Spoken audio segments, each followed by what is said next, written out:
Good afternoon. Welcome you all for a monthly CMB program organized by the College of Specialists in Rheumatology and Rehabilitation. And today we have two interesting presentations. First presentation will be on when vasculitis, when life gives you vasculitis, a nerve-wracking journey to regain a smile. To be presented by Dr. Amal Thilakarathne, as a consultant rheumatology and rehabilitation, teaching hospital Ratnapura. Over to you, Amal. Good afternoon, ladies and gentlemen. So I'll be talking about a case or an interesting case which I came across recently when I was in Mathale. And in fact, all images displayed in this presentation are published with the permission of the patient and her spouse. And I would be grateful if you all do not take any photographs of the patient, although they have consented. Right. So I'll be giving a small case. So she presented to me in late November 2023, and she is Mrs. R, a 42-year-old, previously healthy female, a mother of 2 children, and she was in fact referred to me by the ENT surgical colleague. So she was apparently well until October 23, where she developed a pain in both her ears. And she was treated by a GP as for an ear infection. But subsequently, since there was no response, she was assessed by an ENT surgical colleague, and the same colleague who referred the patient to me. And she had no ear discharges at that point or a hearing loss. A tympanogram done at that point was normal. Basic investigation, including the hearing assessment, was normal. So despite the treatment, she persistently came across the same symptoms. And by late October 23, she developed a sudden onset bilateral facial nerve palsy, low motor type. And she was then assessed by a neurology colleague. And her upper and lower limb examinations were normal. MRI scan of the brain and sinuses revealed only bilateral mastoiditis. The rest was otherwise normal. So she was treated as for Bell's palsy, was commenced on physiotherapy with an undesirable response. She also had a very short course of steroids. So by late November 23, she was feeling systemically unwell, where she developed arthralgia, myalgia with a generalized tiredness. She did not have any fever. She was reassessed by the neurology and the ENT colleagues, and the investigations repeated. The ESR, which was normal 1 month back, was 113 by this time. So this was the patient when I first saw her. She was not able to close her eyes and barely able to smile. So she had a normal appetite, but had reduced food intake due to the facial nerve palsy. There was no nasal discharges or crusting, denied any ear discharges or a hearing loss. There was no upper or lower respiratory tract symptoms. She denied any travel history. And examination, she had normal muscle tone and power on the rest of the limbs. And there was bilateral isolated, low motor type, 7th cranial nerve palsies. There was a red eye suggestive of exposure keratitis. Nasal cartilages and earlobe examinations, they were not tender. External nasal canal, ear canal examinations were normal, and she had no rashes.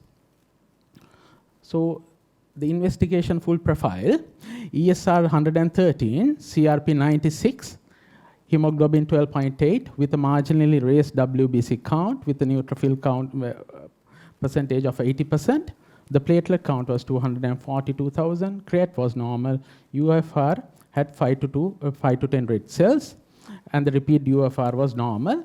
The liver functions were normal. Chest X-ray both lung fields were clear, and there was no hyalinopathy. So this is a view of her MRI brain, which only reveals bilateral mastoiditis. The further investigation, she had a normal serum calcium level, fasting blood sugar as well as the rest of the metabolic screening was normal. Her ANA with pattern was negative and rheumatoid factor was negative. So she had a positive ANCA, PR3 pattern, which was more than 200 RU per milliliter, and the MPO pattern was negative. Her MAN2 test was negative, hepatitis B, surface antigen, C antibodies, and the retroviral screen all were negative.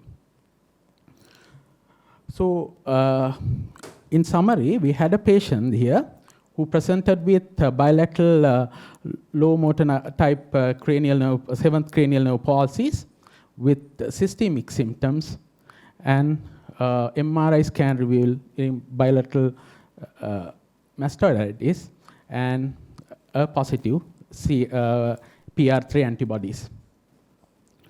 So basically, my presentation would be, this is the outline of my presentation, where I would be talking about, briefly talk about vasculitis classification, and I'll be more focusing on GPA with the classification criteria and ANCA testing, and briefly discuss about the clinical features in GPA, and would give an update on management according to EULA 2022 criteria with the salient points,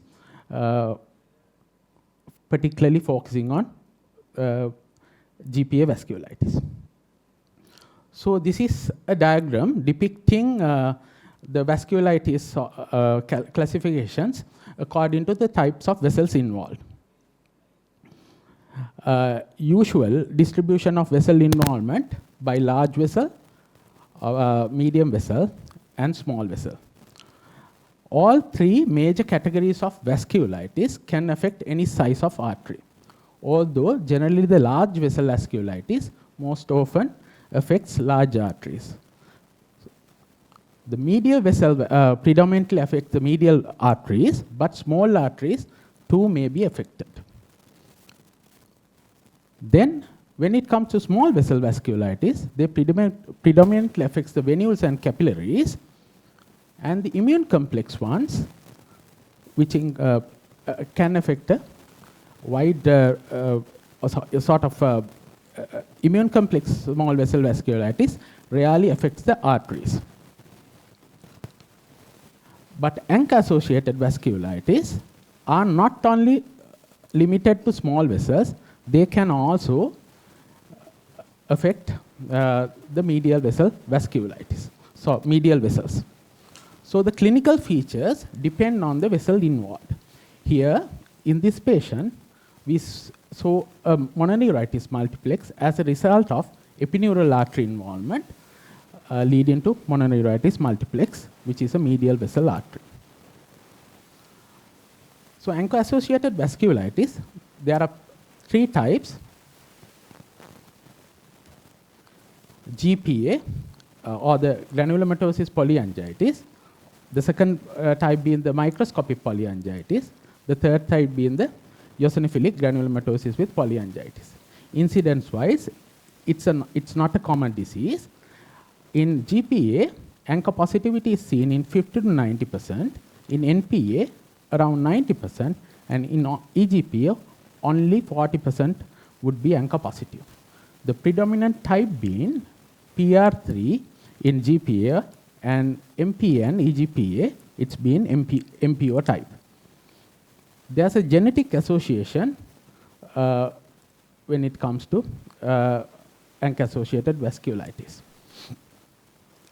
So this is the classification criteria for GPA vasculitis. The most important thing is these are classification criteria and are not diagnostic criteria.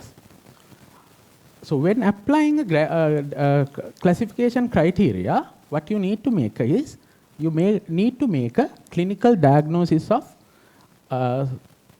vasculitis. So here, the patient has mononeuritis multiplex, and then only you go and apply the clinical and laboratory criteria of GPA vasculitis. Here, the patient has a positive PR3 antibody pattern and inflammation or mastoiditis on imaging, accounting for 6 points. If there's more than 5 points, you classify it as a GPA vasculitis. So the second section of the presentation, that's identification of specific types of vasculitis. That is, the ANCA-associated vasculitis. It's important to request ANCA in the right context. So I'll be, over the next couple of slides, I'll be talking about ANCAs. There are 2 types of methods where ANCA testing is done. The first type is the indirect immunofluorescence type, staining patterns within the neutrophil. So if the staining pattern, do we have a point? Sorry. Do we have a point?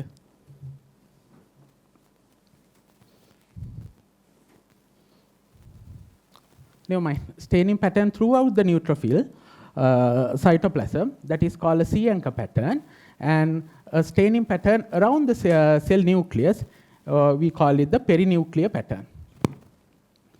So, but if we do ANCA request ANCA on IIF method, we'll get only positive or a negative results.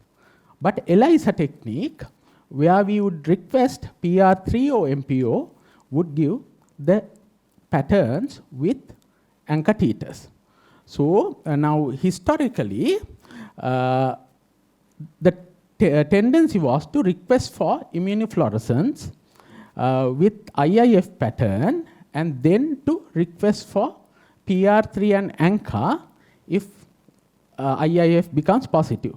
But that is not the practice that should be, that is being practiced at the moment. But at present, what we recommend is to go ahead with ELISA method alone, because it itself is sufficient. So what you need to remember is, if you request with the indirect immunofluorescence pattern, now when it comes to C-ANCA pattern, there are other sort of antibodies which would stain in C-ANCA pattern. Not only the PR3 would come as C-ANCA. So only 90% of C-ANCA patterns are due to PR3 antibodies. The rest, like there can be other antibodies like 10% comprising BPI, etc. The scenario is worse when it comes to P-ANCA patterns, because only 10% of MPOs are come under P-ANCA patterns. The rest, like lactoferrin, elastase, and lysosome, and alpha-enolase, and all come as P-ANCA patterns, and there may be falsely positive P-ANCAs if you do not request as for PR3 pattern. To make the matters more complicated, ANA positivity can also mask the presence of P-ANCA patterns if you are using the indirect immunofluorescence patterns. So the other thing is, direct requests for antigen patterns are not recommended in ANCA testing. So in briefly, what I want to tell is, if you suspect ANCA-associated vasculitis, what you need to do is request ANCA pattern with PR3 MPO request through ELISA method. Don't just write C-ANCA and P-ANCA. They'll do the cheapest one, that is the IIF pattern.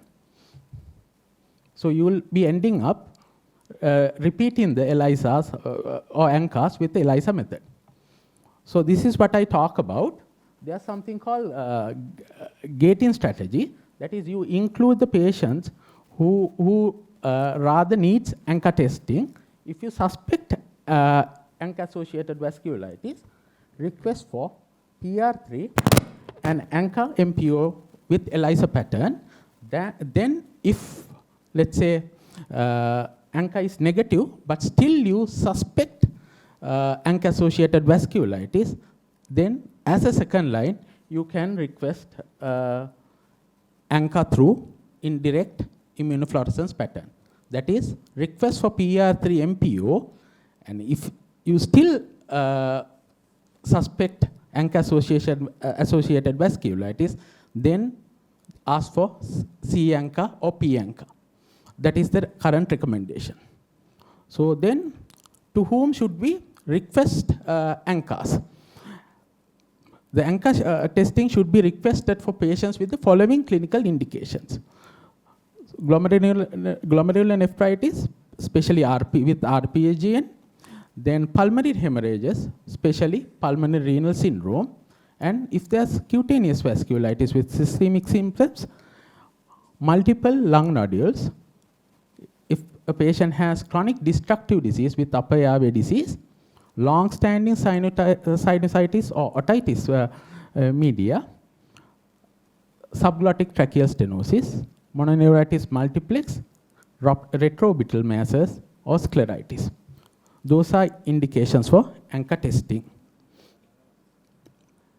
What are the other usefulness of ANCA testing? In particular in EGPA, ANCA positivity, patients have an increased frequency of renal involvement, constitutional symptoms, purpura, alveolar hemorrhages, as well as mononeuritis multiplex and CNS involvement. And in EGPA, ANCA negative populations are reported less frequently in histological specimens, and eosinophil infiltration is more prominent. There's a higher incidence of cardiomyopathy, pericarditis, livedo, and pulmonary infiltrates. So there's as you all know, vasculitis has two spectrums. One is the granular matter spectrum on this side, and it's more indolent, and there would be a low ANCA positivity, and the typical organ is the ENT involvement. Whereas on the other spectrum, there's the vasculitis spectrum, which is more explosive, and there's a high ANCA positivity, and the typical organ involvement is the kidneys.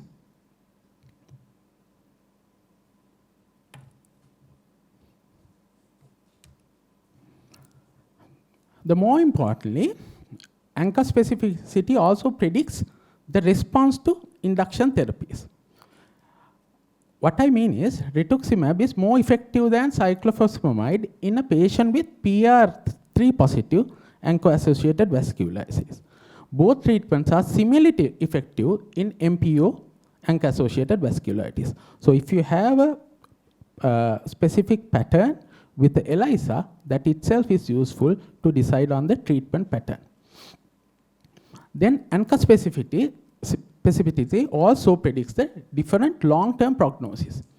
Patients with PR3 ANCA are more prone to have a relapsing disease, whereas MPOs are less likely to have a relapsing disease. So here I'm going to show some pictures of few pictures of common clinical presentations of GPA vasculitis. This is a patient with perforated nasal septum and crusting. This is what you call crusting, is where you have the, in Sinhala you call it the kabul or the scabbing. And with the relapse, obviously, in GPA patient, the crusting increases. This is a patient with the nasal bridge collapse secondary to GPA, and the same patient, you would be seeing bilateral facial nerve palsies. And this is a patient with scleritis secondary to GPA vasculitis. Again, the pulmonary nodules, both cavitating and non-cavitating lesions are seen in GPA. This is a CT imaging of a septal perforation, and also retroorbital pseudotumors are reported in GPA. So ENT, when it comes to ENT involvement in GPA vasculitis, the commonest organ involvement would be the nose, where you would be seeing the nasal blockage, discharges, And the crusting and ulceration is an important sign. There would be nasal hemorrhages and also septal perforations, etc. When it comes to ears, there can be otitis media, conductive hearing loss, as well as sensory hearing loss, and a mastoiditis, which is an important feature. Finally, the management of ANC-associated vasculitis. The management depends on the presence of potential organ or life-threatening manifestations and manifestations not ultimately organ or life-threatening. So under potential organ or life-threatening manifestations, the listed ones are the glomerulonephritis, pulmonary hemorrhages, meningeal involvement, CNS involvement, retroorbital disease, cardiac involvement, and the mesenteric involvement and mononeuritis multiplex.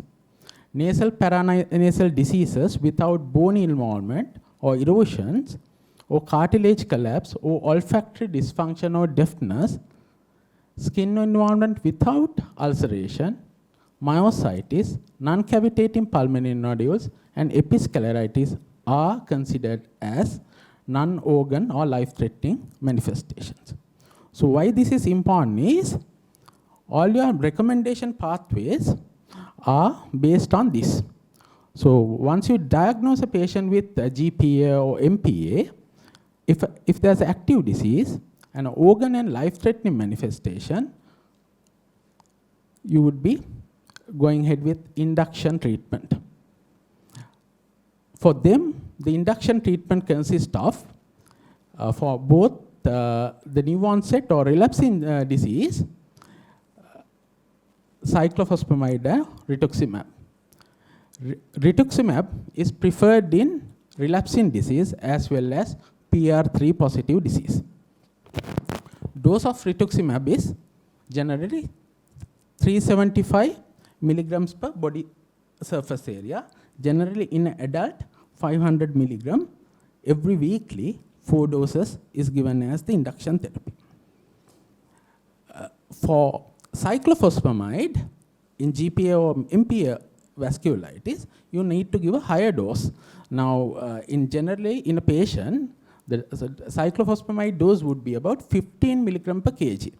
In a 60 kilogram patient, the ideal dosing would be about 900 milligrams. So given in 3 doses every fortnightly, then the next 3 doses are given every 3 weekly. General recommendation is to give cotrimoxazole with cyclophosphamide, and in GPA vasculitis generally, even after discontinuation of cyclophosphamide, you can continue with cotrimoxazole, although not given in this guideline, because this has shown to reduce the ENT flare-ups, possibly related to infection-related flare-ups. Then, for induction of remission of non-organ threatening or non-life threatening GPA or MPA, we have 2 options. The current recommendation is to go for rituximab, even in them, or methotrexate or MMF. Then, what is the steroid dose? According to EULA 2022 criteria, they disregard IV methylprednisolone pulses. What they advise is to go for, in life-threatening disease, to a dose of 1 milligram per kg, oral dose that would account for 50 to 75, and rapidly tail it off over 4 to 5 weeks to bring 4 to 5 months to bring to a dose of 5 milligram. The reason behind that is the main cause of death within the first year were infections in these GP and MPA patients. There was about 48% related deaths related to infections, whereas active vasculitis only contribute to 19% of deaths. So therefore, now the recommendation is to go for the methylprednisolone pulses should be limited to treatment of severe organ or life-threatening manifestations and not to for each and every patient. Then lower dose of steroid, the starting dose, to be considered in non-organ or life-threatening disease. And these are the never recommended tailing off regimes or tapering regimes, and the recommendation is to get down the prednisolone dose to 5 milligram over 4 to 5 months. The avacopan, which is a C5a receptor inhibitor, which is not available to us, the use of this reduces the exposure to steroids. The dose is 30 milligram BD. So going back to this part, so avacopan in combination with rituximab or cyclophosphamide may be considered for induction or of remission in GPO, MPA as part of a strategy to substantially reduce the exposure to glucocorticoids. And at the same time, the data from Plexiva study,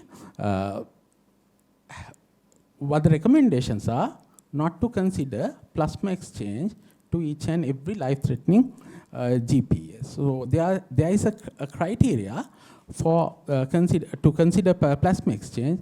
That is, you can consider plasma exchange if the serum creatinine is more than 300 micromoles per liter due to active glomerular nephritis. An important thing is the routine use of plasma exchange to treat alveolar hemorrhages in GPA and MPA is no longer recommended. So you have the induction of treatment and then the maintenance. For maintenance of remission of GPA and MPA, after induction of remission with either rituximab or cyclophosphamide, the recommendation is to go for either continuous rituximab therapy for 24 to 48 months or to change over to azathioprine or MTX. And the total duration is, the recommendations are to go for 24 to 48 months and depending on the clinical response or the individual judgments to consider treatment cessations. So getting back to our patient, so we all had a MDT discussion and we all continued with 3 doses of methylprednisolone pulses and commenced on prednisolone 60 daily and then tapered out to 5 milligram over 5 months. Why we considered methylprednisolone, although the recommendation strongly support, is because if you can remember, there was a lag period of 2 months by the time her diagnosis was made. From the initial symptoms duration, there was a 2 months. Therefore, we thought it would be better to neutralize the antibodies with a loading dose of methylprednisolone. Then the consideration was whether to go for rituximab or cyclophosphamide. Given that she had a PR3 positivity, as rituximab works better, we opted for rituximab and she received IV rituximab 500 milligram every weekly, 4 doses. Then following completion of rituximab, she was changed over to azathioprine and gradually the dose was escalated to 100 milligram daily by February 2024. That was after about 3 months from the diagnosis. So she was continued on physiotherapy and also she had a lateral tarsography for exposure keratitis. And by March 2024, she was in remission and I was able to, it was completely take her off steroid by the 6th month. So this was the first picture I showed on her. And this was by the time of the 3rd pulse of, rituximab. She was not still able to smile and both the eye closure was not possible, and this was her by the 6 months of treatment. So although it's a simple case, I think it was a good case to discuss about GPA vascular classification, and also particularly the relevance of EULA 22 management guidelines when it comes to proper management of patients. So I need to acknowledge the patient and her spouse who consented to publish the facial images, and also this was not a single effort. My colleague consultants at DGH Mathale, the Dr. Safrullah Wasir, Dr. Danushka Ratnayaka, the neurologist, and Dr. Saman Chandana, the radiologist, and also Dr. Champa Rukkada, the consultant ophthalmologist. Thank you very much. In GPA vasculitis, the duration? EULA recommendations are not given. I mean, what we do is, if it is EGPA, if somebody was given cyclophosphamide and cotrimoxazole, you can stop it when the cyclophosphamide is stopped. But in GPA vasculitis, you can continue. The duration is not specified because, again, as I mentioned, it has shown to reduce the risk of ENT relapses. Right, thank you, Amal. But it doesn't come in the EULA guidelines. This is the general practice in Europe. So the steroid dose, what is the per milligram per kg? Now we start 500 milligram daily for 3 days. So cyclopine of 15 milligram per kg. Steroid dose depend on if it is. No, for life-threatening disease, the oral steroid dose is 1 milligram per kg. Yeah, IV? IV, it's 500 to 1 gram.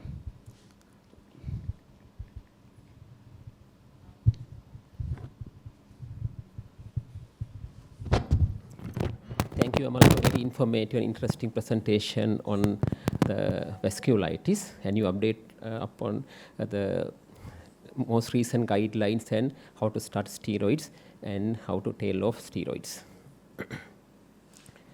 The next presentation will be on uncommon initial presentation of SLE by Dr. Madusha Jayasinghe, Senior Registrar in Rheumatology and Rehabilitation, RRH. Over to you, Madusha. Thank you, dear sir. And I would like to thank the college for giving me this opportunity. And my special thanks goes to Dr. Duminda Abesinghe. Thank you, dear sir, for your guidance and the support you give. And I would like to thank all the consultants and doctors who contributed for the management of our patients, namely Dr. N.M. Pereira, Dr. Yamuna Senadira, Dr. Dinit Galabada, Dr. Chinta Kappuhami, Dr. Shanika Fernando Pulle, Dr. Prabodha Samararatne, Dr. Udita Dasanayaka, and the surgical team. And my thanks goes to the dear patient and her family, and all my teachers and my colleagues. So let me take you through an interesting case scenario.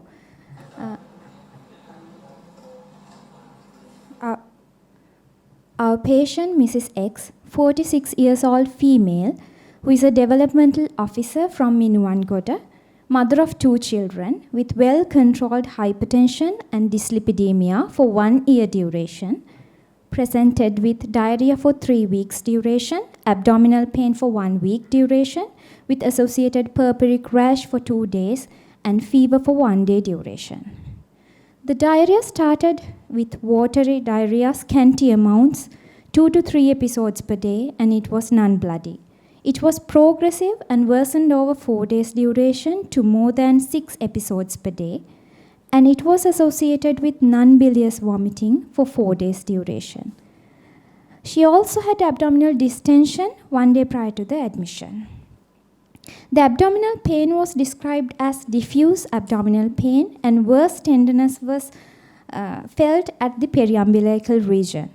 The pain severity was graded in 6 out of 10 in the visual analog scale.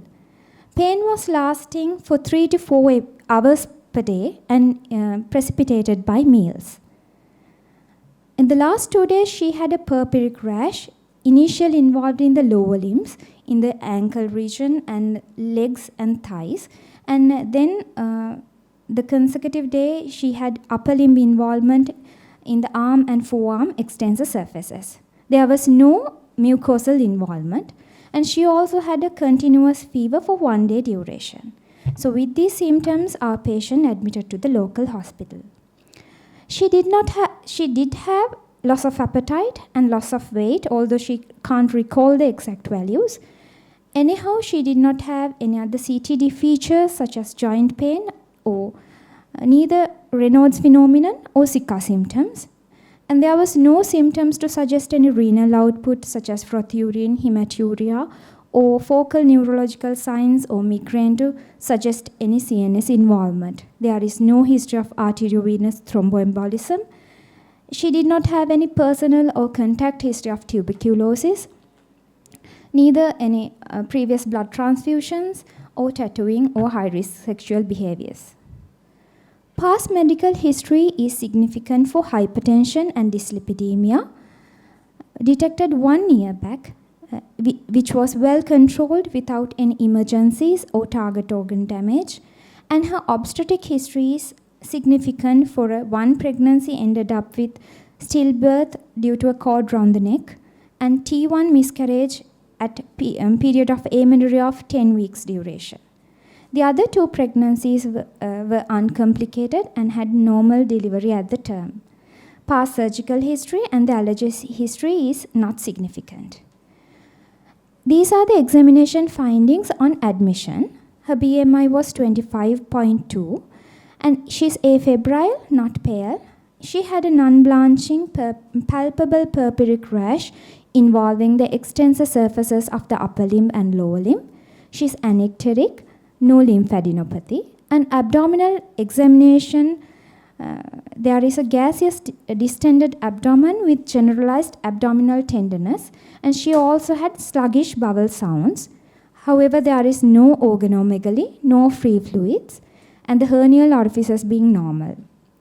Cardiorespiratory examination, the pulse rate is 100 beats per minute, blood pressure 140/90, and respiratory rate is 15 cycles per minute, and the lungs are clear. Nervous system examination is normal. So our patient had few problems, acute issues being 3 weeks history of progressive watery diarrhea with 1 week history of generalized abdominal pain, non-bilious vomiting, and abdominal distension with examination findings of distended tender abdomen and sluggish bowel sounds. She also had a vasculitic rash involving the upper and lower limbs, and chronic issues being past history of T1 miscarriage and well-controlled hypertension and dyslipidemia. So what are the differential diagnoses we would think on admission? We needed to rule out any infective causes which could give rise to chronic diarrhea and the rash. So any viral or bacterial causes could be there, and tuberculosis is also higher up in the list since it can involve the ileocecal valve and can give rise to an bowel obstruction like picture. And we needed to think vasculitis in the context of the vasculitic rash. So she had involvement in the mesenteric and cutaneous vessels, which denotes medium to small vessel involvement. So among the primary vasculitis, we thought of polyarteritis nodosa with the background history of hypertension and also ANCA-associated vasculitis. And although uncommon in the adult population, the IgA vasculitis. An inflammatory bowel disease also taken into account with the chronic diarrhea and the sort of acute abdomen, and IBD also can cause an vasculitic type of rash on the presentation. There were a few case reports. And also we thought of systemic lupus erythematosus and the possibility of antiphospholipid syndrome in the because there was a T1 miscarriage. And we lastly thought of malignancies, mainly the GI and lymphoma. So let me go through the investigations. So the patient came with abdominal pain and sluggish bowel sounds. We ordered the abdominal X-ray, which showed centrally dilated bowel loops, and the erect abdominal X-ray shows air fluid levels. So these are the blood investigations. She's having normochromic normocytic anemia. However, the blood picture, there was no evidence of hemolysis, and the LDH was in the upper normal value. However, the WBC and platelet counts were normal, but towards the low side. She had high inflammatory markers, CRP 37 and ESR 60. Among the liver functions, serum albumin is found to be low, which we would expect in a chronic diarrheal patient. Renal functions were normal except for the UFR, which showed red blood cells of 15 to 20 and albumin 2+. This is the chest X-ray. Although the lungs were clear on auscultation, you can appreciate the right side costophrenic angle is obscured, indicating a mild pleural effusion. So we have a 46-year-old female presenting with subacute intestinal obstruction with background of chronic diarrhea, abdominal pain, and vasculitic rash involved in the upper limb and lower limb, and dilated bowel loops on X-ray with proteinuria, microscopic hematuria, and pleural effusion, which we are dealing with, and multisystem involved disease. 3 days into the admission, she developed dyspnea. However, it was MMRC grade 2, and she had bilateral ankle edema, and she also had abdominal symptoms. On examination, she is found to have reduced air entry in the right side lower zone with stony dull percussion note. And this is her chest X-ray, which showed a moderate pleural effusion.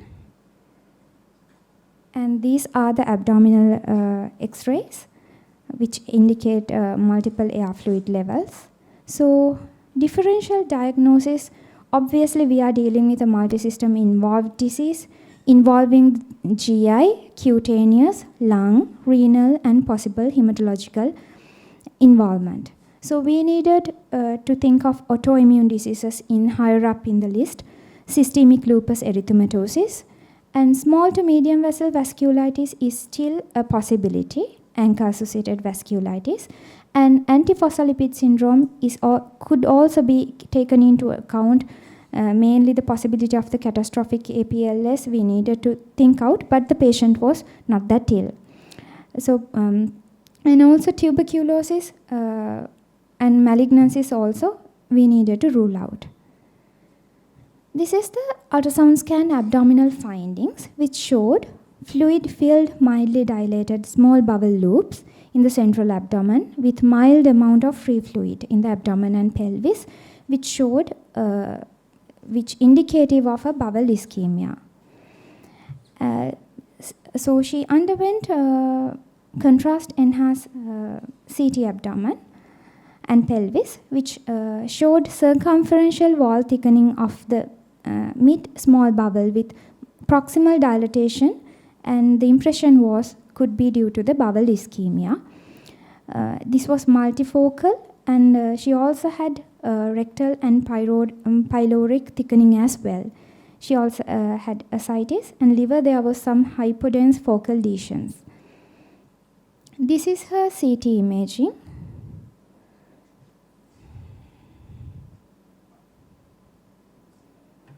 So in this part you can identify the thickened bowel loops.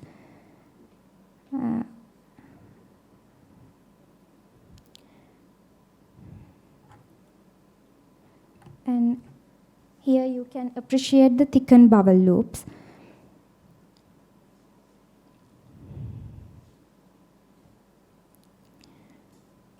And so this is an image. You can see the bowel wall thickening in this picture. So since she had the moderate pleural effusion, she had a pleural fluid analysis which was suggestive of an exudate. However, there was no malignant cells, and the ADA was far below than the cutoff for the tuberculosis.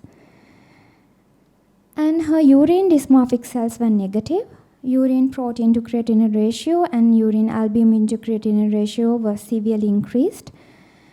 And further investigations, she had ANA of more than 1 in 1280 with a nuclear homogeneous and nuclear speckled mixed staining pattern.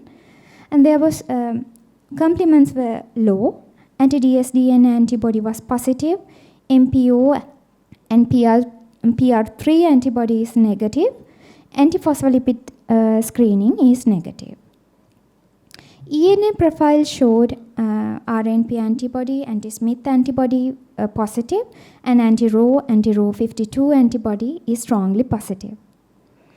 Infective screening was negative in this patient, including for the TB, hepatitis, and HIV, and the cultures were negative. Skin biopsy, meanwhile, we had the skin biopsy, which was consistent with leukocytoclastic vasculitis.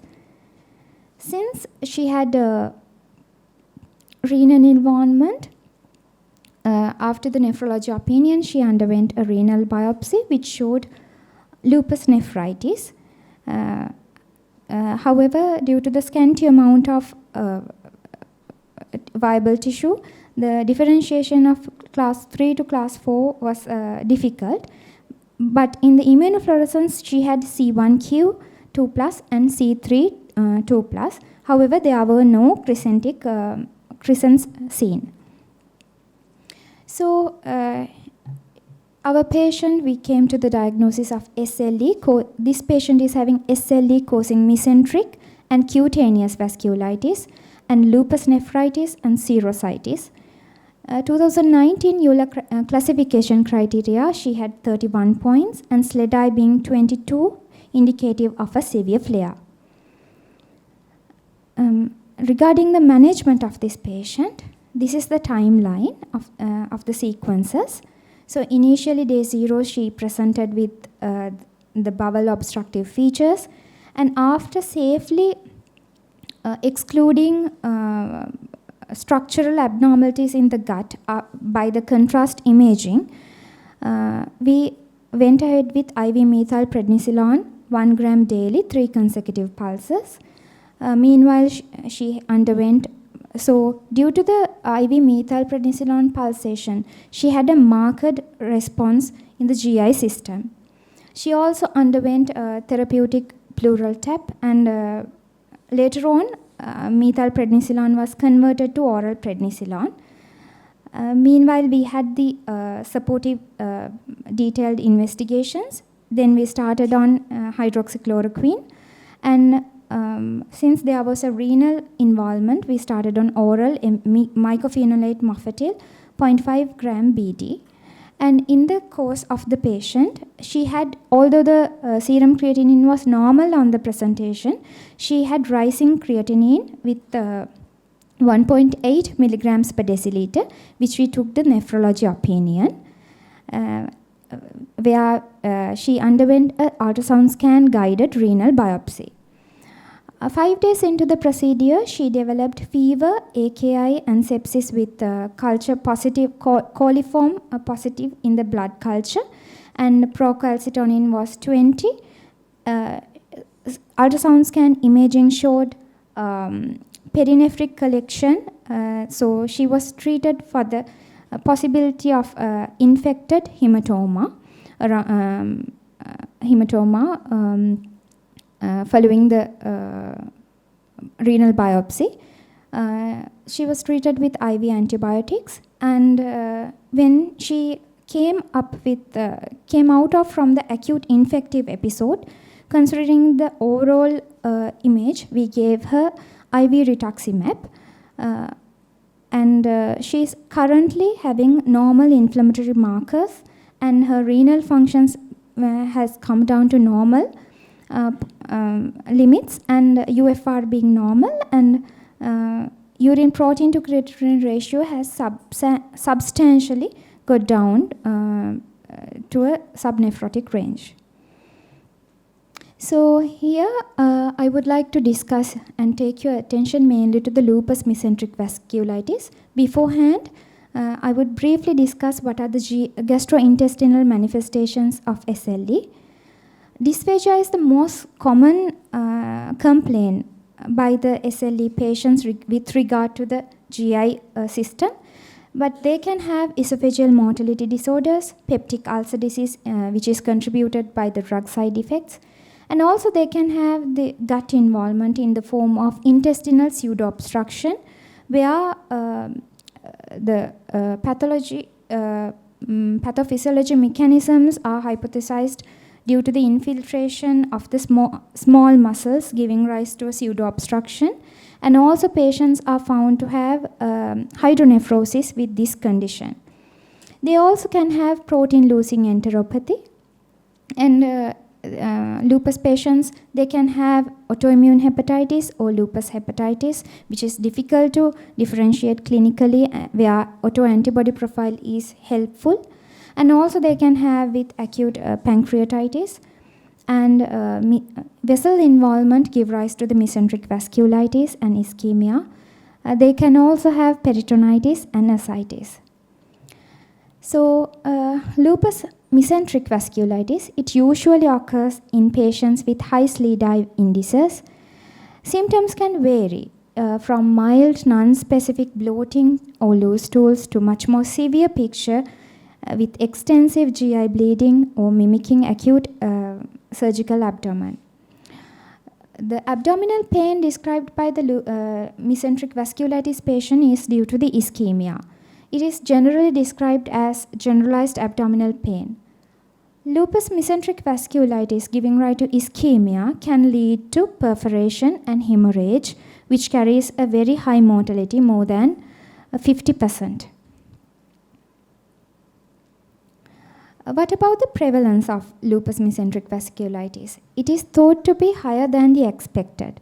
Worldwide data shows that it occurs 0.2 to 9.7% of all the SLE patients, and 29% to 65% patients whose presentation includes acute abdominal pain.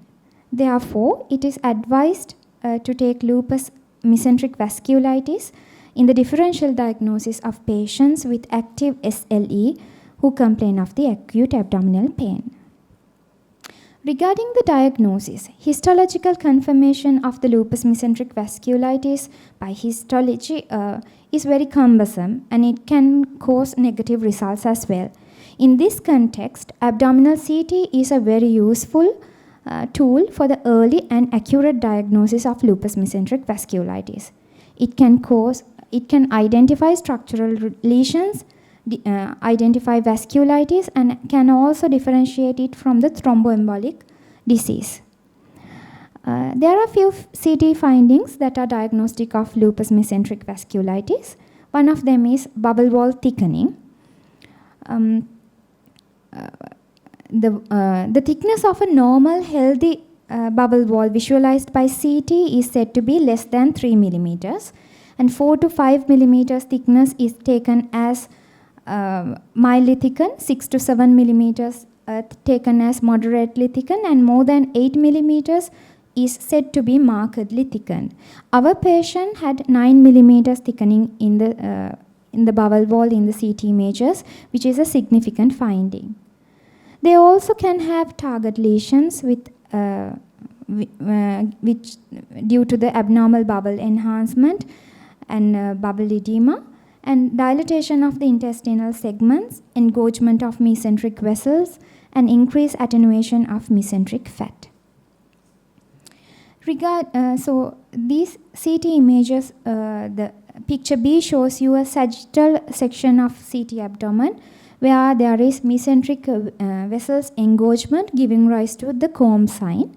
Picture C shows the short arrow shows you the target sign in the duodenum, and duodenum is frequently affected in lupus mesenteric vasculitis.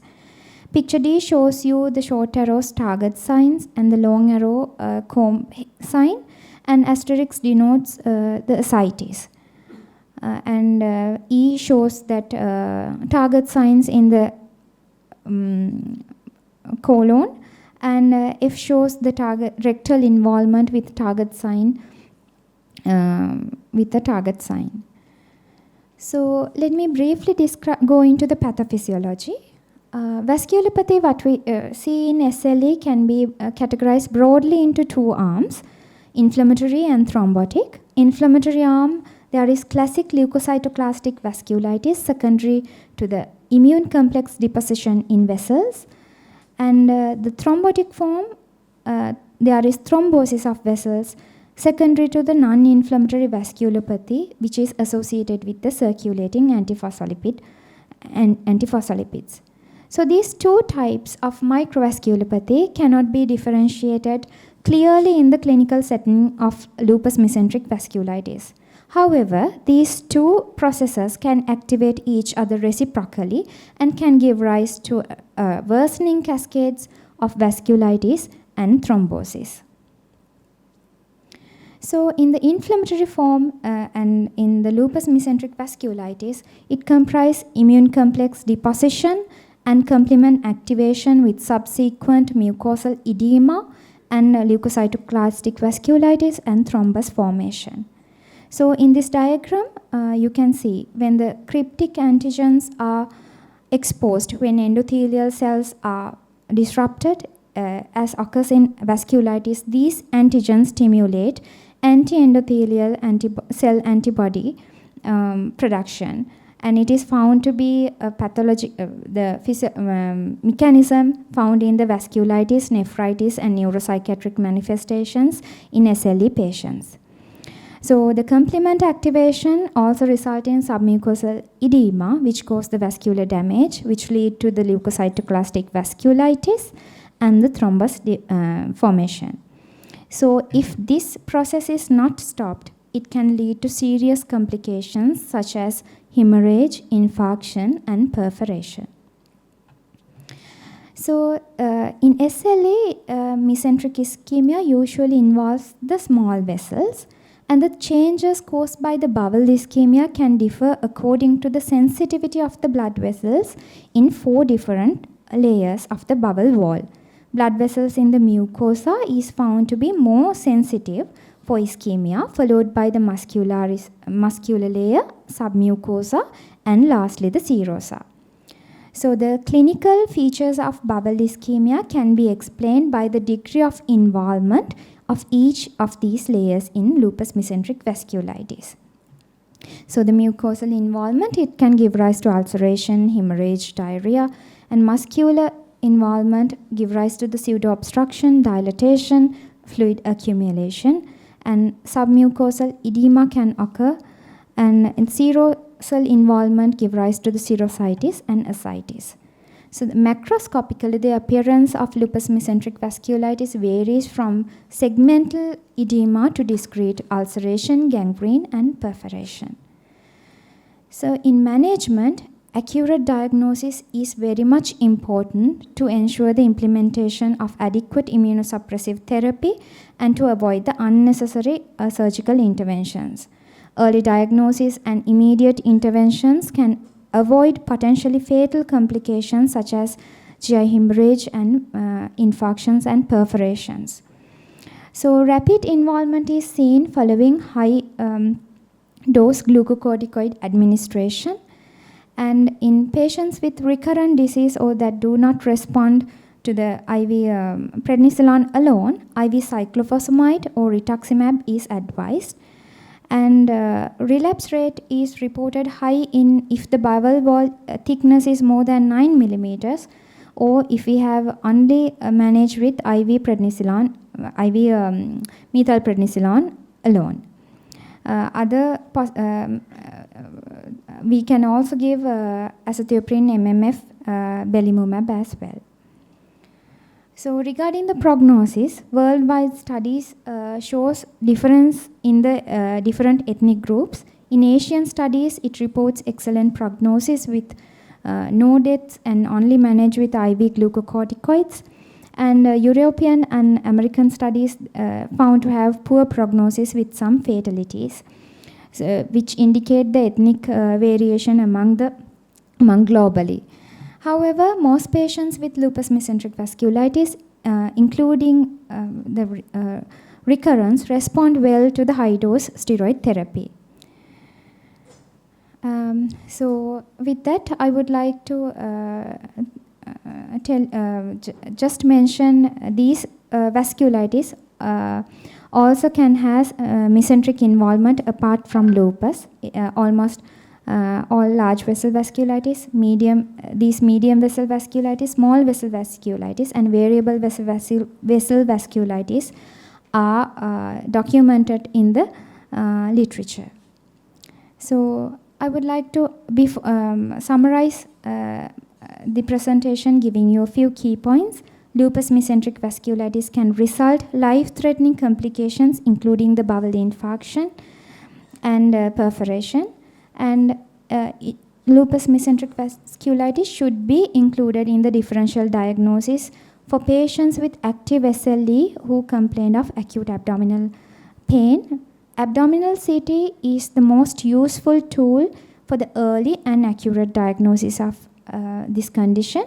Early immunosuppressive treatment with high-dose steroids reduce the mortality and morbidity associated with this condition. With that, I will conclude my presentation, and thank you very much for your patience listening. Thank you. Thank you, Madusha, very informative presentation. She's happy to answer a few questions if you have. So if no questions, so I'll wind up today's program. Hope to meet you on 2nd of August. Thank you very much for your attention.